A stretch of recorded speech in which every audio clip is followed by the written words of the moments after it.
বেইজ্জতি কথা কইবা। আবার ইমাম সাহেব তুমি টিফিনিগু ফাটাইলে না, তো ইমাম সাহেব মসজিদ এখান তুমি হুরিলে না, আরে ভাই তুমি গুলাম রাখছো ইমামে মসজিদ উঠতা। ইমাম সাহেব কুলুফর ডেলা বা টিস্যু ঠিক করে রাখলায় না, তে পেশাব পায়খানাত ফানি মারলায় না, সবাই মক্তবিকান হুরিলায় না, তে আজান দিলায় না, মানুষ নাই তুমি আজান দিলেইলায় না, তে বাত্তিগু অন অফ বা ফ্যান অফ অন এটা তুমি করো না কেনে? ইমাম সাহেবের গুলাম বানাইছো নি, গুলাম রাখছো নি তুমি করাইতায়। আর যদি এই মতো ইমাম দিয়া চাও গুলামে খরাইতায়, তে আমি এখন কথা কই যে ইমাম সাহেব লেট্রিনও সাফ করো, পেশাবও সাফ করো, মসজিদও হুরো, সবাই মক্তব হুরো, সবাই মক্তব্য ফলাও, আর আমরা যেখান হইম ওখান মানিয়া চলা লাগবো, মানে শরীয়ত মোতাবিক হইতো ওখান মানিয়া চলা লাগবো। আর আপনি আপনার টিফিনও খাইতা, দইতা আনতা, আজানও দিতা, একামত দিতা, বাতি আর ফ্যান অফ অন সমস্ত আপনি করতা, ইলা যদি হয় তে ইমাম সাহেবের বেতন 50,000 দেখবা, তাইনও বরদাস্ত করবা, তাইনও বরদাস্ত করবা 50,000 পাইয়া বলে। আর কিতা করমু, আর তুয়া গুলামির জিন্দগি খাটাইলাই, আর আল্লাহ রসুলও ফাইমু, দুনিয়াও ফাইমু, মা বাপরে আওলাদের শান্তিতে খাওয়াইতে পারম।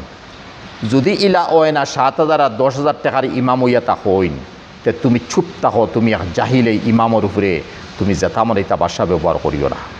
ইমাম সাহেব তে টাইম টেবুল ঠিক রাখলে না গড়ির, তে ইমাম সাহেব তুমি বাড়িতে গেলে যদি আমার হইয়া গেলে না, আরে ভাই ইমামর কিতা আগাগুলি নাইনি, তার আগে দি কোনটা নাইনি, তারও তো আগে দিয়ে আছে, হেও তো বুঝিয়া চলা লাগবো।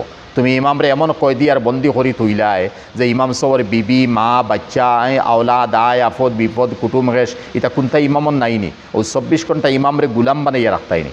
এর লাগিয়ে ইমামরে গুলাম বানাইয়া রাখার খেয়াল থাকে 50,000 টাকা বেতন তো, আর 7,000 8,000 10,000 15,000 টাকা বেতন দিবায়, তাহলে ইমামরে সর্দার বানাইছো, সর্দার বানাইয়া চলো, ইমামলকে তুচ্ছ বাক্য ব্যবহার করিও না। যদি ইমামরে এহানত করো, বেইজ্জত করো, তে এহানাতুল উলামায়ে কুফরুন, ফতোয়া স্বামীর মধ্যে আছে উলামারে এহানত করা কুফরি কাম। আর শাহ আব্দুল আজিজ মুহাদ্দিসে দেহলভী রহমতুল্লাহ আলাইহি তান তফসিরে আজিজির মধ্যে গালিবান আইনচন যে আলিমরে যদি কোনো মানুষে এহানত করে তে কুফরি কাম করলো। যেমতো মৌলানা ইলিয়াস সাহেব রহমতুল্লাহ আলাইহি মুবল্লিগে ইসলাম জানদারা আল্লাহ বিশ্বর জমিনের মধ্যে দাওয়াত আর তবলিগর খামরে আগ বাড়াইছেন। হজরতরে একবার জমাতে কিছু সাথী হলে কইসলা, হজরত মকামি ইমামহল যারা আসেন এরা দেখা যায় আলিমহল, এরা দেখা যায় তবলিগলকে জুড়িয়া তখন না, তারা সাথ দেন না। তখন হজরতে গুচ্ছা হইয়া উঠিয়া কইসলা, তুমি তাই এই মতো শেকায়ত কোনোদিন করিও না ভবিষ্যতে, যদি এই মতো শেকায়ত করতে খাতিমা বিল খয়ের তোমার তানো ওইতো না, ইমানোর উপরে তোমার তানো মৌত হইতো নাই, বেঈমান হইয়া তুমি তাই মরবাই।